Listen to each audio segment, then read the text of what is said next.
오늘 성경 말씀은 이사야 7장 14절입니다. 임마누엘은 하나님이 우리와 함께 계신다라는 뜻입니다. 이 임마누엘이란 이름에 담긴 영적 의미를 알아보면 마태복음 1장 22, 23절 이 모든 일이 된 것은 주께서 선지자로 하신 말씀을 이루려 하심이니 이르시되 보라 처녀가 잉태하여 아들을 낳을 것이요 그의 이름을 임마누엘이라 하리라 하셨으니 이를 번역한즉 하나님이 우리와 함께 계시다 함이라. 이 말씀은 정혼자 마리아가 임신했다는 말을 듣고 고민하는 요셉에게 하나님의 천사가 꿈에 나타나서 전한 것으로 태어나실 아기 예수에 관한 예언입니다. 이 예언에 따르면 아기 예수의 이름이 임마누엘, 즉 하나님이 우리와 함께 하심이라 라는 것입니다. 임마누엘, 예수님이 오시기 전까지만 해도 하나님은 우리 인간이 가까이 하기에는 너무나 멀고 너무나 높이 계신 분이셨으며 또한 너무나 크신 두려운 분으로 여겼습니다.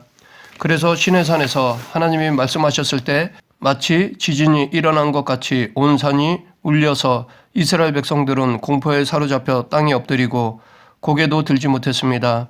그래서 그런지 성경에 보면 하나님이 사랑하는 사람에게 나타나실 때는 두려워하지 말라 나는 너희 하나님이다 라고 말씀하신 것 같습니다. 그래도 그 목소리는 천둥소리 같고 큰 폭포소리 같아서 사람들은 두려워하였을 것입니다.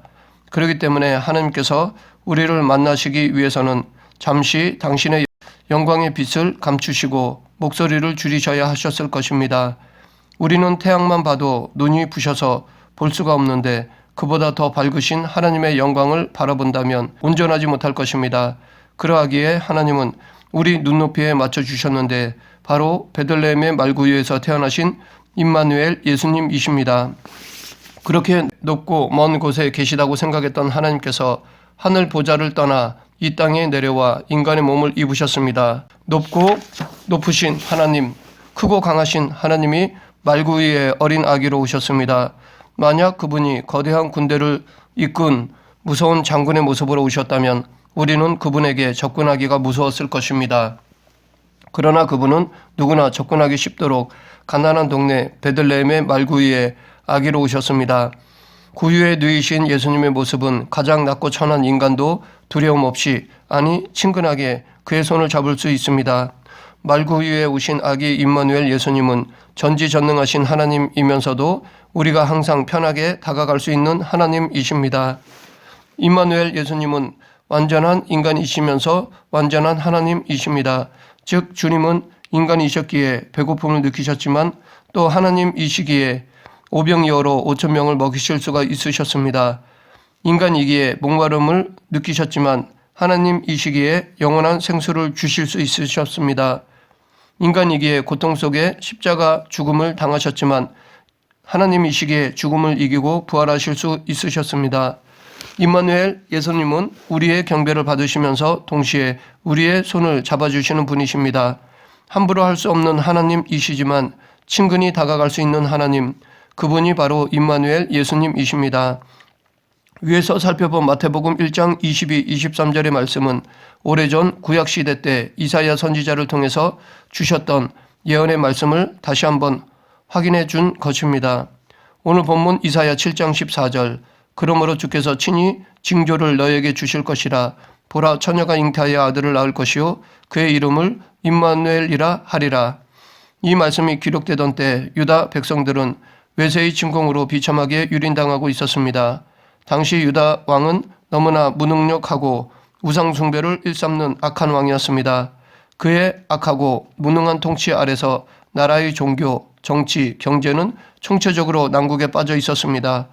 힘든 시기에 하나님께서 유다 백성들에게 소망의 메시지를 주셨는데 그것이 바로 임마누엘의 예언이 담긴 오늘 본문의 말씀입니다.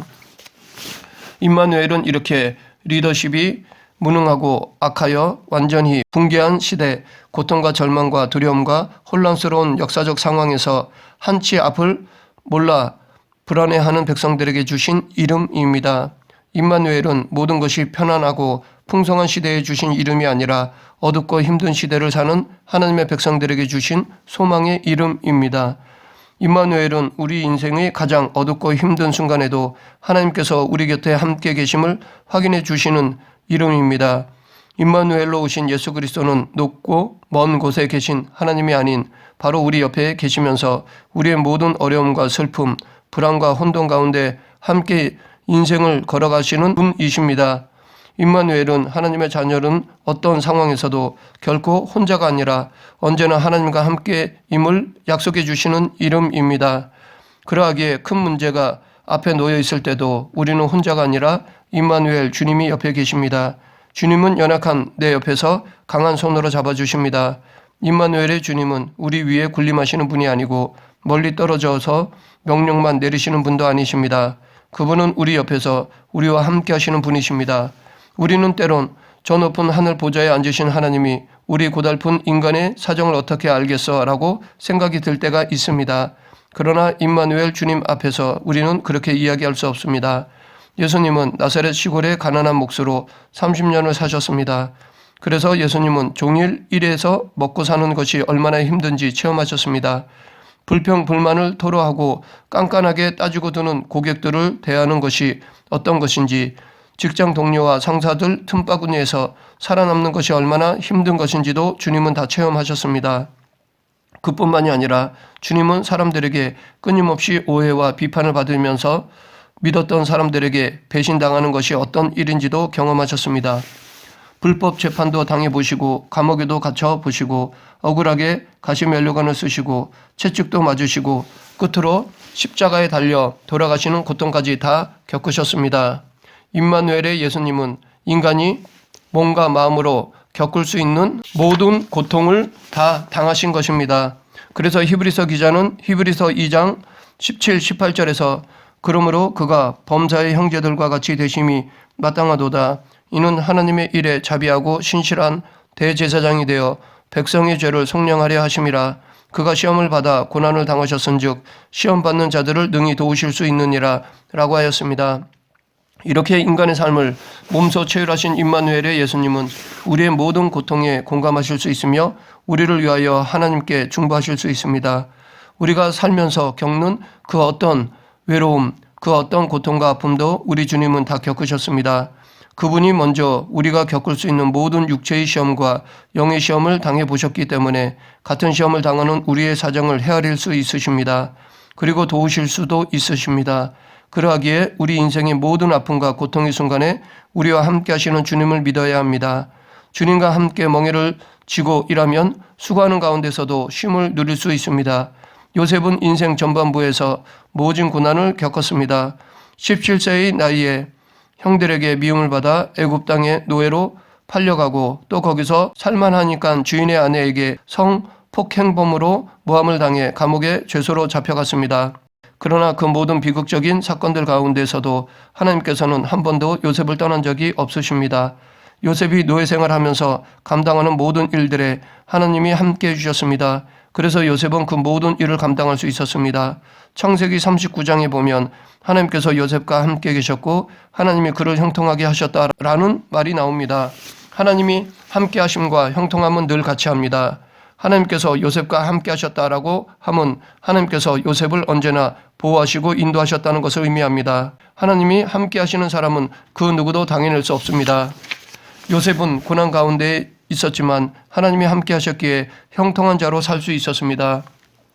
여기서 형통하다라는 것은 아무 문제가 없다는 뜻이 아니라 많은 문제가 있어도 다 극복하고 승리한다는 뜻입니다. 실로 풍요 가운데 있어도 형통하지 못한 자가 있는가 하면 고난 가운데 있어도 형통한 자가 있습니다. 요셉은 노예인 가운데서도 복을 누렸습니다. 왜냐하면 하나님이 그와 함께 하셨기 때문입니다. 요셉은 노예 생활에서 금방 풀려난 것은 아니었지만 노예 생활 가운데서도 은혜를 누렸습니다. 보디발의 집은 요셉을 잠시 머물게 하여 훈련시키시는 하나님의 교육 장소로 쓰신 것입니다. 중요한 것은 요셉의 주인 보디발도 요셉을 보고 하나님이 요셉과 함께 하심을 보았다라는 것입니다. 나중에는 애굽의 바로왕도 하나님이 요셉과 함께 하심을 인정하였습니다. 노예 생활을 하면 누구나 다 비굴해지고 비참해지기 마련입니다. 그런데 요셉은 변함없이 당당했습니다. 항상 겸손했고 순결했습니다. 무슨 일을 맡겨도 다른 사람과 비교할 수 없을 만큼 지혜롭고 뛰어나게 처리하였습니다. 하나님을 믿는 사람들은 아니었지만 보디발이나 바로왕은 인간적인 탁월함만으로는 설명이 안 되는 어떤 초자연적인 능력이 요셉과 함께하는 것을 느꼈습니다. 그러하기에 그 누구도 요셉을 함부로 대하지 못하였습니다. 다니엘서 3장에 보면 느부갓네살 왕의 신상에 절하지 않았다 하여 풀무불 속으로 던져진 다니엘의 세 친구 이야기가 나옵니다. 당시 그 근처에는 유전이 흐르고 있었다고 합니다. 즉 세 친구를 집어 던진 풀무불은 바로 석유로 가득 찬 구덩이로 그 당시 사람들은 영원히 꺼지지 않는 불이라며 신비하게 다루었다고 합니다. 그런 불구덩이에서 사드락과 메삭과 아벳느고가 살아날 수 있는 확률은 전혀 없습니다. 사드락과 메삭과 아벳느고는 그 순간에 완전히 죽은 것이나 마찬가지였습니다. 세상 사람들은 그것으로 모든 것이 끝났다고 생각하였을 것입니다. 그런데 믿을 수 없는 일이 일어났습니다. 그것이 바로 다니엘서 3장 24, 25절입니다. 그때 느부갓네살 왕이 놀라 급히 일어나 모사들에게 물어 이르되 우리가 결박하여 불 가운데에 던진 자는 세 사람이 아니었느냐 하니 그들이 왕에게 대답하여 이르되 왕이 옳소이다 하더라. 왕이 또 말하여 이르되 내가 보니 결박되지 아니한 네 사람이 불 가운데로 다니는데 상하지도 아니하였고 그 넷째의 모양은 신들의 아들과 같도다 하고 왕이 놀라 소리 지른 것은 도저히 믿을 수 없는 상황이 전개되는 것을 보았기 때문입니다. 먼저 불 속에 떨어지는 즉시 녹아버려야 할 세 사람이 멀쩡히 살아 있었다는 것과 그것도 간신히 살아있는 것이 아니라 그 뜨거운 불 속을 마치 자기 집 거닐듯이 다니고 있었다는 것입니다. 그뿐 아니라 25절에 보면 분명히 온몸을 결박해서 던져졌는데 불 가운데 있는 그들은 결박이 다 풀려 있었습니다. 세상의 권세는 우리를 묶지만 하나님은 당신의 자녀들을 자유케 하십니다.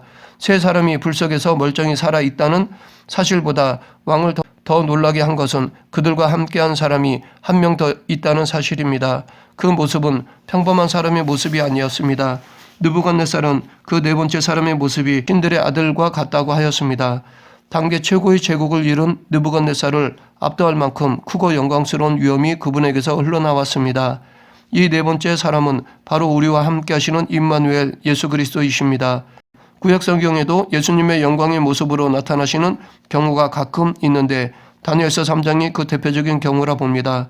하나님은 다니엘의 세 친구가 풀무불에 던져지는 것을 막아주시지 않으셨습니다. 그러나 임마누엘의 하나님은 그들과 함께 풀무불 속에 들어가셔서 그들을 지켜주셨습니다. 이것에 대해 이사야 선지자도 이사야서 43장 2절에서 내가 물 가운데로 지날 때에 내가 너와 함께 할 것이라 강을 건널 때에 물이 너를 침몰하지 못할 것이며 내가 불 가운데로 지날 때에 타지도 아니할 것이요 불꽃이 너를 사르지도 못하리니 라고 하셨습니다. 하나님께서는 우리 앞에 불을 치워주시지 않으시고 그 불 가운데에 지나가게 하십니다. 그러나 그 불 속을 함께 하심으로써 우리가 불꽃에 타지 않게 하십니다. 하나님께서는 우리 앞에 물을 치워주시지는 않으십니다. 그러나 그 물 속을 함께 하심으로 물이 우리를 침몰하지 못하게 하십니다. 우리는 힘든 고난을 지날 때도 임마누엘 주님은 우리가 그 고난 속에서 살아남고 승리하도록 함께 해주십니다. 우리 인생이 힘들고 어려울 때 임마누엘 하나님의 존재는 복음입니다. 그러나 우리가 몰래 죄의 유혹을 즐기고 싶을 때 나와 함께 하신다는 임마누엘 하나님은 엄청난 부담이 됩니다. 그러하기에 임마누엘의 하나님은 우리가 하나님께 순종할 때와 불순종할 때의 차이가 엄청납니다. 구약의 요나 선지자가 이 사실을 몸으로 체험하였습니다. 요나는 니느웨로 가라는 하나님의 말씀을 피하여 다시스로 도망갔습니다. 하지만 하나님께서는 이미 바다에서 그를 기다리고 계셨습니다. 폭풍으로 그의 앞길을 막으시고 물고기 뱃속에서 그를 회개시키셔서 다시 순종의 길로 가게 하셨습니다. 이렇듯 임마누엘의 하나님은 우리도 잘못된 길을 갈 때 치십니다. 그러하기에 거룩함 없이 임마누엘 하나님의 동행하심을 기대했다가는 오히려 힘들어질 것입니다. 성경에 보면 이스라엘 백성들이 법궤를 가지고 전쟁터에 나갔다가 대패하고 법궤마저 빼앗겼습니다. 법궤만 가지고 가면 하나님이 함께 하셔서 승리를 주실 것으로 착각하였습니다. 그러나 죄를 버리지 않고 우상 숭배를 하면 하나님은 그들과 함께 하시지 않습니다. 하나님은 우리가 만홀히 여길 수 있는 분이 아니십니다. 임마누엘의 하나님은 우리가 부적처럼 마음대로 이용할 수 있는 분이 아니십니다. 그분은 당신의 거룩을 타협하지 않으십니다. 당신의 백성이라 할지라도 거룩을 버리면 함께해 주시지 않으십니다. 모세의 뒤를 이어 백성들을 이끌고 약속의 땅으로 들어가야 할 여호수아는 정말 두렵고 떨렸습니다. 자기에게 맡겨진 사명이 너무나 컸고 상대해야 할 적은 너무나 강했으며 미래는 너무나 불투명하였습니다. 무엇보다도 여호수아의 어깨를 짓눌렀던 것은 위대했던 전임자 모세의 빈자리가 크다는 것이었습니다. 그런 그에게 하나님은 임마누엘의 약속을 주셨습니다. 여호수아 1장 5절 내 평생에 너를 능히 대적할 자가 없으리니 내가 모세와 함께 있었던 것 같이 너와 함께 있을 것이니라. 내가 너를 떠나지 아니하며 버리지 아니하리니. 이것은 하나님께서 여호수아에게 내가 너와 함께하면 너도 모세 이상의 일을 감당할 수 있다라고 말씀하시는 것입니다. 그러하기에 중요한 것은 개인의 능력이 아니라 하나님이 함께 하시느냐 안 하시느냐입니다.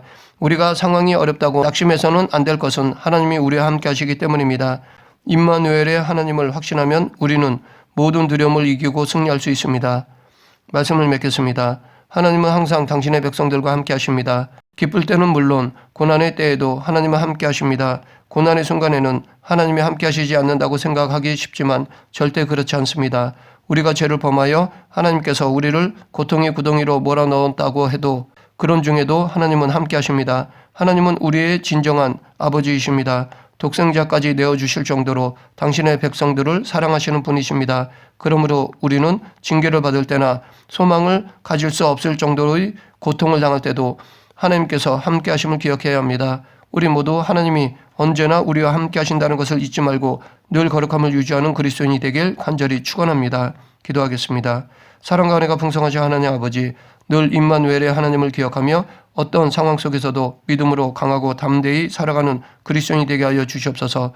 함께 하신다는 것을 확신하며 거룩한 삶을 살아가게 하여 주시옵소서. 예수님 이름으로 기도드립니다. 아멘.